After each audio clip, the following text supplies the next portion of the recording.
Blessed Sunday, CCF, and welcome to Sunday's Fast Track. My name is Jake, and I'm so blessed and privileged today to be able to interview my dad, Pastor Joby. So we have some great questions today, and let's just get right into it. Okay, Dad, first question. When it comes to lending money to others, what's your best advice on this? Well, first and foremost, remember, it's God's money. So seek God. Ask Him, Lord, how do you want me to handle this situation? Do you want me to lend to this person or not? Most especially when it comes to lending, you cause a person to be a debtor. So I would recommend that you don't lend, but you pray and say, Lord, how can I maybe give to this person? A smaller amount, but always consult your spouse if you're married.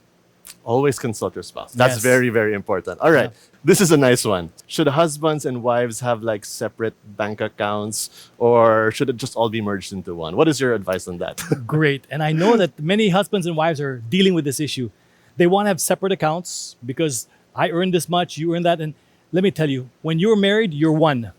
Husbands and wives, there needs to be trust. You're not just one spiritually, you're one financially too. So I recommend all husbands and wives out there to have one account. You can have many accounts, but have all those accounts with an, and or. So you're both involved in that account. Okay?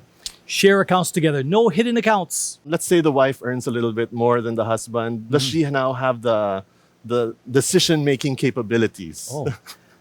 In cases like that, the wives many times will feel superior and they'll feel even proud that they're earning more than their husbands. That does not give them the right to make all the decisions. Still, as a couple together, they should make decisions as one. Never saying that since I make more, I can make more decisions. So, wives, if you're earning more than your husbands today, respect them, honor them, and together make the decisions with one heart. Next question. What is the best way to prepare my children to be financially independent? All right. I remember telling you when you were still in high school, Told me a lot. I told my kids, I will spend to give you the best education I can afford, but after that, you're on your own.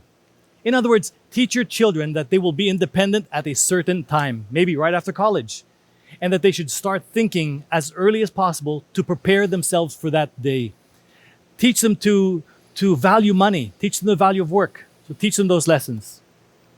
Okay, how about for those people who maybe have some credit card debt and they're gonna say, maybe I can only pay the minimum amount due for that month. Yes. What's your advice on that? I learned the hard lesson early in life. I ran up a debt in my credit card, which I regretted, and I learned the hard way.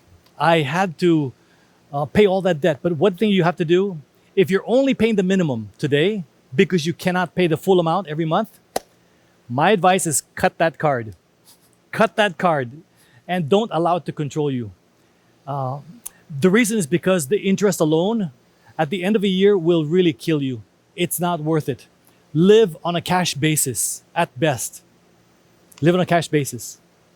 I know many of you still have a lot of questions on finances and your money.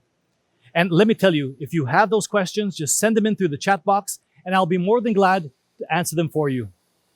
Okay, and that's all our questions. Dad, thank you so much for giving us a little bit more insight on biblical financial management. So if you guys learned something, for me, that was super practical. I hope we can all really apply what we learned. And I hope some of your questions were also answered through this Sunday's Fast Track. All right, thank you, everyone, and have a blessed Sunday. Thank you.